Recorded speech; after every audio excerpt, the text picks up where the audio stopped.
Anda tentu tidak asing lagi dengan nama Nyi Roro Kidul. Nama ini termasuk yang paling populer di antara nama para tokoh legenda yang diyakini hidup sepanjang masa. Apa yang membuat tokoh ini menjadi begitu populer? Mungkin selain penampakan tokoh ini digambarkan sebagai perempuan cantik bagaikan seorang dewi, cerita seputar tokoh ini pun kental dengan aroma mistis. Tokoh ini dikaitkan dengan keberadaan kerajaan gaib di Laut Selatan Pulau Jawa. Masyarakat Jawa, Sunda, dan Bali meyakini bahwa Samudra Hindia yang tidak pernah tenang ombaknya itu bukanlah laut sekedar laut, melainkan sebuah wilayah dari sebuah kerajaan gaib. Jika ada sebuah kerajaan gaib di dasar lautan, semestinya adalah kerajaan ikan yang ratunya adalah Putri Duyung. Tetapi ternyata kerajaan yang dimaksud sama sekali tidak ada hubungannya dengan kehidupan ikan. Juga tidak ada hubungannya dengan dongeng tentang Putri Duyung. Konon kerajaan di dasar lautan itu adalah kerajaan makhluk gaib. Bagi mereka yang mampu menembus dimensi gaib dengan mata batinnya, konon katanya kerajaan di dasar lautan itu tidak berbeda dengan kehidupan manusia. Ada rakyatnya, ada kotanya, ada tentaranya, ada istananya, dan ada juga penguasa atau ratu yang memerintah. Selain berasal dari pengakuan para praktisi dunia metafisik, ternyata ada banyak juga literatur klasik yang mengungkap tentang adanya kerajaan gaib di dasar lautan tersebut. Hampir semua sumber sepakat bahwa kerajaan gaib itu diperintah oleh seorang perempuan. Ada yang menyebutnya dengan nama Dewi Angin-Angin, ada yang menyebutnya dengan Kanjeng Nyai Ratu Kidul, ada yang menyebut dengan Nyi Roro Kidul, ada yang menyebut Nyai Ro Kidul, dan ada juga yang menyebut Nyi Lorong. Siapa sesungguhnya nama-nama yang disebutkan itu tadi? Mereka sosok yang sama atau berbeda? Setelah menggali dari berbagai sumber klasik maupun kisah-kisah liar yang bertebaran di dunia maya, admin menemukan 10 fakta cerita tentang penguasa kerajaan gaib Laut Selatan. Beberapa di antaranya mungkin baru akan Anda ketahui setelah menyimak video ini sampai habis. Seperti apa faktanya? Mari simak video ini. Fakta pertama, Nyi Roro Kidul bukan penguasa sebenarnya kerajaan gaib Laut Selatan. Orang kebanyakan menyangka Nyi Roro Kidul adalah ratu yang menguasai Laut Selatan. Tetapi berdasarkan cerita dari berbagai sumber, Nyi Roro Kidul ternyata bukanlah penguasa yang sebenarnya di kerajaan gaib Laut Selatan. Nyi Roro Kidul hanyalah salah satu pembesar di kerajaan itu. Jadi, siapa penguasa sebenarnya di kerajaan itu? Kita lanjut ke fakta kedua.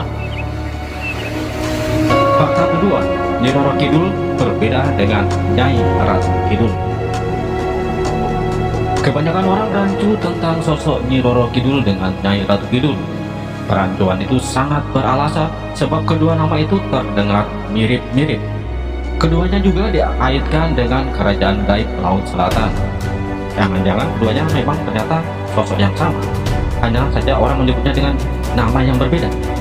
Pemirsa, konon menurut ceritanya, kedua sosok itu ternyata berbeda. Sebutan Nyai adalah untuk perempuan yang sudah menikah, sedangkan Nyi untuk perempuan yang belum menikah. Dari sini kita tahu bahwa Nyai Ratu Kidul lebih senior dari Nyi Roro Kidul. Nyai Ratu Kidul adalah ratu yang berkuasa di kerajaan gaib Laut Selatan, sedangkan Nyi Roro Kidul adalah salah satu pengikut setianya. Kepercayaan tentang adanya kerajaan gaib di Laut Selatan ternyata sudah sangat tua. Kepercayaan ini telah ada di kalangan masyarakat Jawa dan Sunda sejak sebelum masuk pengaruh Hindu dan Buddha. Menurut Serat Centini, tokoh ini sejaman dengan Prabu Dewata Cengkar, raja dari kerajaan Medang Tabulan. Dewata Cengkar adalah raja pribumi Pulau Jawa yang dikalahkan oleh Aji Saka dari Hindustan. Era Aji Saka ini dianggap sebagai awal masuknya pengaruh Hindu di Pulau Jawa. Dikisahkan dalam Serat Centini maupun Babat Tanah Jawi bahwa Dewata Cengkar adalah raja yang gemar memakan daging manusia. Ketika Ajisaka sampai di Pulau Jawa, dia melawan Dewata Cengkar. Dewata Cengkar dikalahkan oleh Ajisaka dengan menggunakan sorbannya. Dewata Cengkar dikibaskan dengan sorban Ajisaka yang membuatnya terpental sampai ke Laut Selatan. Serat Darmogandul mempunyai versi yang berbeda tentang Dewi penguasa Laut Selatan. Darmogandul menyebut bahwa penguasa kerajaan gaib Laut Selatan adalah putri Prabu Jayabaya. Putri itu bernama Dewi Angin-Angin. Dewi Angin-Angin di sini bukan berarti sama dengan Dewi Ventilasi. Ketika Prabu Jayabaya moksa, Dewi Ventilasi, maksudnya Dewi Angin-Angin juga ikut moksa. Begitu juga kedua pengikut setia Prabu Jayabaya lainnya, yaitu Buto Lucaya dan Tunggul Wulung. Selain Serat Darmogandul, Serat Centini juga menyebut penguasa Laut Selatan dengan nama Dewi Angin-Angin. Sedangkan Babat Tanah Jawi tidak menyebut nama secara spesifik, melainkan hanya menyebut dengan sebutan Sang Dewi. Pada Babat Dipanegara, barulah nama Kanjeng Nyai Ratu Kidul muncul. Dikisahkan dalam Babat Dipanegara bahwa Kanjeng Nyai Ratu Kidul mendatangi Pangeran Diponegoro bersama kedua putrinya, yaitu Nyi Roro Kidul dan Raden Dewi, untuk menawarkan bantuan, tetapi Pangeran Diponegoro menolak. Belakangan, nama Kanjeng Nyai Ratu Kidul menjadi populer digunakan daripada nama Dewi Angin-Angin. Kedua nama ini merujuk pada sosok yang sama, yaitu penguasa kerajaan gaib di Laut Selatan. Nama Kanjeng Nyai Ratu Kidul juga yang dipakai dalam tradisi keraton-keraton Mataram Islam untuk menyebut sosok penguasa dari kerajaan gaib itu.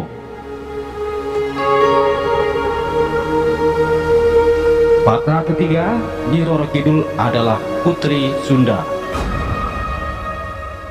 Cerita rakyat yang beredar di wilayah Jawa Barat menyebutkan bahwa Nyi Roro Kidul dulunya adalah seorang putri Raja Pajajaran Prabu Munding Wangi. Putri itu bernama Dewi Kandita. Awalnya Putri Kandita adalah putri tunggal Sang Prabu. Dewi Kandita sangat cantik dan berhati mulia, sehingga membuatnya sangat dicintai oleh rakyat dan juga oleh Prabu Munding Wangi. Ketika Ibu Kandita meninggal, Prabu Munding Wangi menikah lagi. Istri baru Prabu Munding Wangi berusaha menyingkirkan Putri Kandita dari istana. Ia sangat berambisi agar kelak anaknya yang menjadi pewaris tahta. Karena Prabu Munding Wangi begitu menyayangi Putri Kandita, maka hanya dengan cara haluslah untuk dapat menyingkirkan sang putri. Ibu tiri Putri Kandita kemudian menggunakan ilmu sihir untuk membuat sang putri menderita sakit kulit. Putri Kandita yang cantik jelita kemudian menjadi kuratan dan berbau. Sang raja sudah berusaha berbagai macam cara untuk mengobati penyakit sang putri, tetapi gagal. Bau busuk yang keluar dari penyakit kulit Putri Kandita menyebar ke seluruh istana, membuat semua penghuninya terganggu. Atas usul ibu tiri Kandita, sang Prabu kemudian menyuruh sang putri keluar dari istana, bahkan keluar dari Pajajaran, sebab dikhawatirkan penyakitnya dapat menular dan menjadi wabah di kerajaan itu. Putri Kandita meninggalkan Pajajaran dengan berjalan jauh terus ke arah selatan. Akhirnya sampailah dia di tepi pantai. Putri Kandita tak mampu lagi berjalan, kemudian dia tertidur kelelahan di tepi pantai itu. Antara tertidur dan terjaga, Putri Kandita didatangi seorang dewi. Sang dewi menyuruhnya mandi di air laut agar penyakit kulitnya sembuh. Benar, ketika Putri Kandita selesai menyelam dari dalam air laut di pantai itu, penyakitnya sembuh. Penampilannya pun kembali cantik, bahkan kecantikannya berlipat-lipat dari sebelumnya. Bukan hanya itu, dia juga menjadi sangat sakti. Dewi yang menyuruh Kandita untuk mandi di air laut itu kemudian muncul di hadapannya. Dewi itu mengajak Kandita tinggal di istana miliknya. Istana Sang Dewi ternyata berada di dasar laut. Sosok Sang Dewi itu tidak lain adalah penguasa Laut Selatan, yakni Dewi Angin-Angin atau Kanjeng Ratu Kidul. Kanjeng Ratu Kidul mengangkat Kandita menjadi anaknya dan memberinya nama Nyi Roro Kidul. Sejak saat itu Kandita tidak pernah lagi kembali ke Pajajaran. Dia pun mendapat julukan baru, yaitu Nyi Roro Kidul.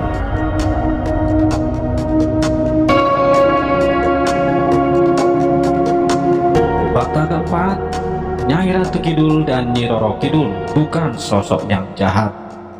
Konon Kanjeng Ratu Kidul maupun Nyi Roro Kidul bukanlah sosok yang jahat. Kedua tokoh ini sering memberi pertolongan kepada manusia. Nyi Roro Kidul mendapat tugas dari Kanjeng Ratu Kidul untuk menjaga ketenangan pantai selatan agar ombak dan badai tidak memusnahkan kehidupan manusia. Nyi Roro Kidul juga sering digambarkan sebagai pelindung bagi para nelayan yang sedang melaut atau para pencari sarang walet di tebing-tebing pantai yang berbahaya. Jika pun terjadi bencana di lautan, konon karena kelalaian manusia, ada pantangan-pantangan dan aturan-aturan yang dilanggar oleh manusia sehingga bencana terjadi.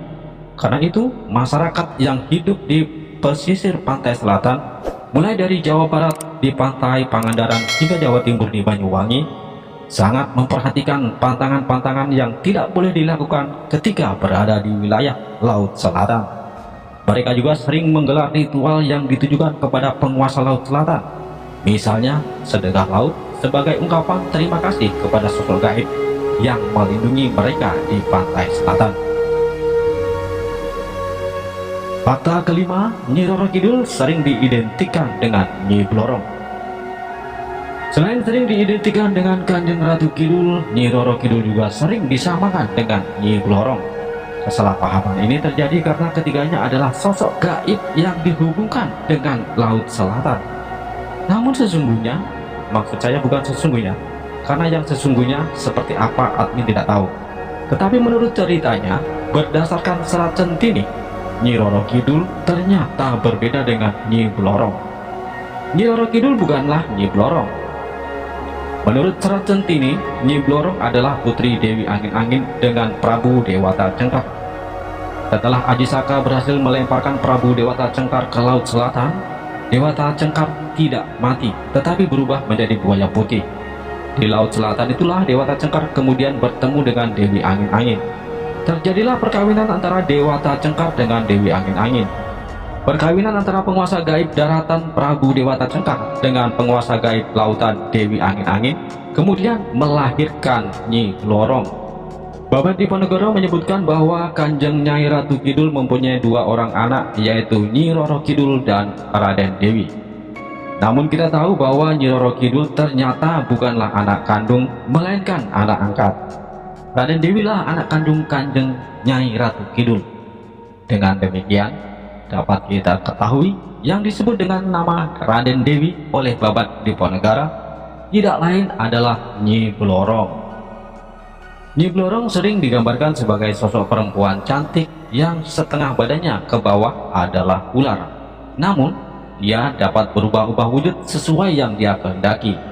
Dia dapat berwujud seluruh tubuhnya berupa perempuan cantik, tetapi dapat seluruhnya berwujud ular. Nyi Blorong mewarisi kesaktian dan kecantikan ibunya, Dewi Angin-Angin alias Kanjeng Ratu Kidul, tetapi juga mewarisi sifat jahat ayahnya, Prabu Dewata Cengkar.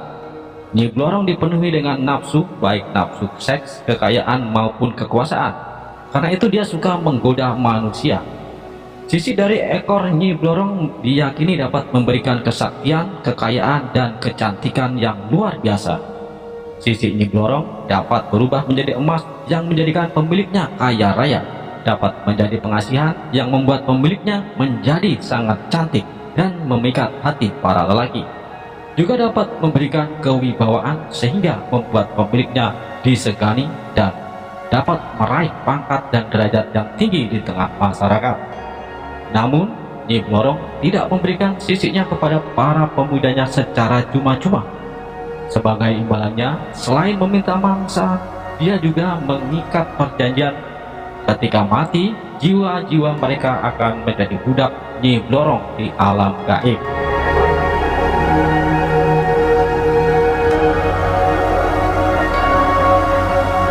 Fakta keenam, 3 perempuan gaib penghuni Laut Selatan menyukai warna hijau.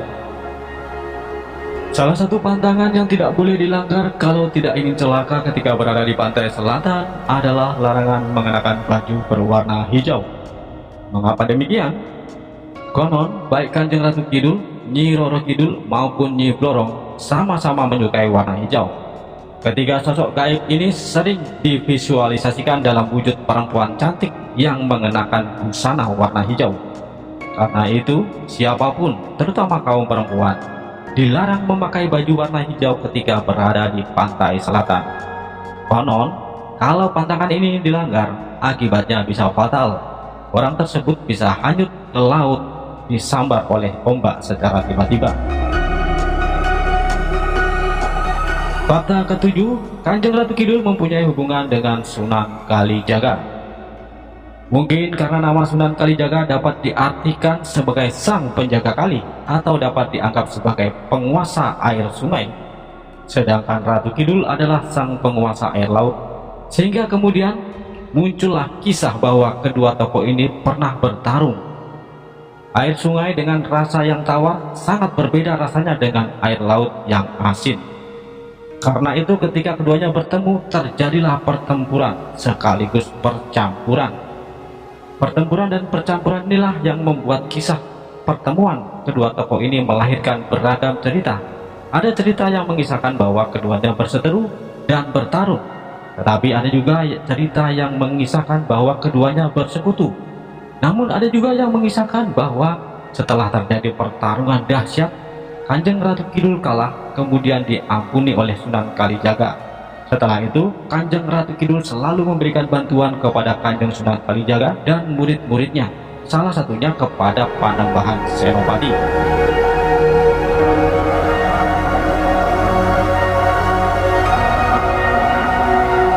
Fakta ke-8, Nyi Roro Kidul membantu Panembahan Senopati mendirikan Mataram Islam.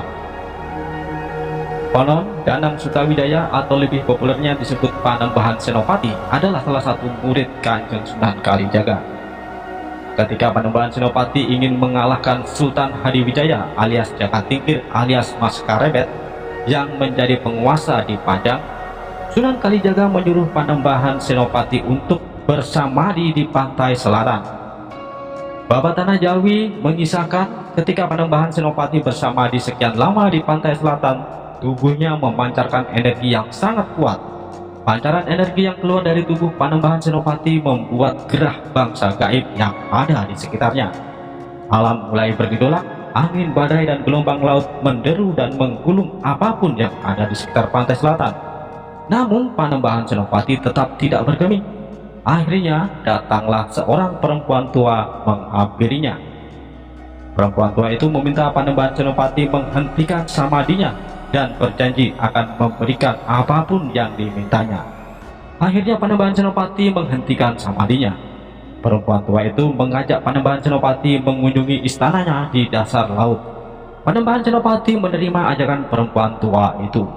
Namun anehnya, semakin dalam mereka berjalan ke dasar laut, perempuan itu menjadi semakin muda. Dan ketika telah tiba di istana gaib perempuan itu telah berubah menjadi perempuan muda yang sangat cantik, secantik Dewi Rati. Babat Tanah Jawi menyebutkan bahwa sang Dewi dapat berubah rupa menjadi dewi-dewi yang terkenal kecantikannya 7 kali dalam sehari. Karena itu membuat Panembahan Senopati tidak pernah bosan dengan kecantikan sang Dewi. Sang Dewi berjanji akan memenuhi keinginan Panembahan Senopati menjadi raja di Pulau Jawa dengan syarat dia dan keturunannya mau menjadi suami bagi dirinya. Terpesona oleh kemolekan dan kecantikan para sang Dewi, Panembahan Senopati menyetujui syarat tersebut. Kemudian terjadilah perkawinan keduanya. Yang dijanjikan oleh Kanjeng Ratu Kidul benar. Sultan Hadiwijaya dari Pajang menyerang Mataram dengan pasukan yang sangat besar dengan membuat markas di Prambanan. Meskipun pasukan Pajang jauh lebih besar jumlahnya, namun pasukan Mataram dapat menghalaunya. Sultan Hadiwijaya menyingkir ke lereng Merapi dan membuat benteng pertahanan di tempat itu.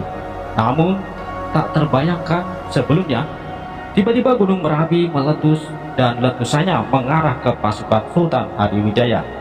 Sultan Hadiwijaya kembali ke Pajang dalam keadaan terluka dan pasukannya pun kocar-kacir.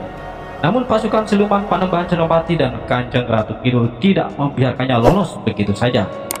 Pasukan siluman memukul dada Sultan Hadiwijaya hingga terjatuh dari gajah tunggangannya dan kemudian menyebabkan Sultan Hadiwijaya meninggal. Panembahan Senopati kemudian naik tahta menjadi Raja Mataram Islam yang pertama. Fakta ke-9, Kanjeng Ratu Kidul menjadi istri bersama raja-raja Islam di Jawa. Perjanjian antara Kanjeng Ratu Kidul dengan Panembahan Senopati bukan hanya berlaku antara mereka berdua saja, tetapi juga bagi keturunan-keturunannya. Siapapun yang mewarisi tahta Mataram Islam, mereka harus menjadi suami bagi Kanjeng Ratu Kidul. Bagaimana mungkin perempuan yang sama yang menjadi istri Panembahan Senopati yang hidup pada abad ke-16 juga menjadi istri Sultan Jogja yang hidup zaman sekarang? Tidakkah perempuan itu sudah menjadi sangat tua? Jangan salah, ketika Panembahan Senopati pertama kali berjumpa dengan sosok perempuan itu, penampilannya pun sudah sangat tua seperti mak lampir, namun dapat berubah menjadi perempuan muda yang kecantikannya nomor 1 di dunia. Konon Kanjeng Ratu Kidul dapat berubah-ubah penampilannya sesuai dengan keadaan bulan. Pada bulan tanggal muda, sang ratu terlihat seperti gadis remaja yang masih belia. Pada bulan purnama, sang ratu terlihat seperti perempuan dewasa yang siap dipinang oleh kekasihnya. Tetapi pada bulan tanggal 2, penampilannya menjadi seperti nenek-nenek. Oleh karena itu, para sultan selalu menggelar ritual untuk bertemu dengan Ratu Kidul pada saat bulan purnama. Mengapa begitu? Anda pasti sudah tahu alasannya. Konon salah satu ritual yang harus dilakukan saat sultan hendak menemui Ratu Kidul adalah pagelaran tari bedoyo. Tari bedoyo konon adalah ciptaan Kanjeng Ratu Kidul sendiri. Kanjeng Ratu Kidul akan hadir setiap kali tari bedoyo digelar. Oleh karena itu, pagelarannya tidak boleh sembarangan. Jika ada hal yang membuat Kanjeng Ratu Kidul tidak berkenan, bisa mendatangkan celaka. Pada acara pagelaran tari bedoyo itu, wajib juga disediakan satu kursi kosong untuk menjadi tempat duduk bagi Kanjeng Ratu Kidul.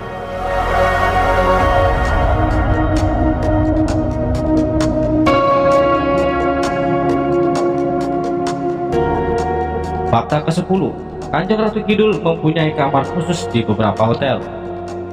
Panorama pantai selalu menjadi daya pikat bagi wisatawan.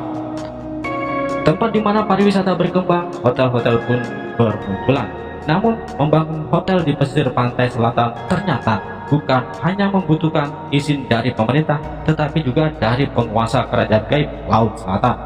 Beberapa hotel besar yang berada di pesisir Laut Selatan menyediakan kamar khusus yang didedikasikan kepada Kanjeng Ratu Kidul. Kamar khusus itu tidak pernah disewakan untuk umum.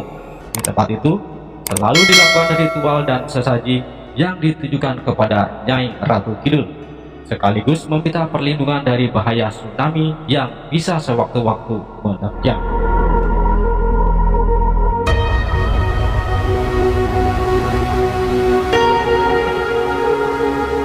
Pemirsa, demikianlah tadi 10 fakta cerita tentang penguasa kerajaan gaib Laut Selatan. Pemirsa boleh percaya, boleh juga tidak. Perlu admin klarifikasi di sini bahwa yang admin sebutkan adalah fakta cerita tentang penguasa kerajaan gaib Laut Selatan. Titik tekannya pada kata fakta ceritanya, bukan faktanya.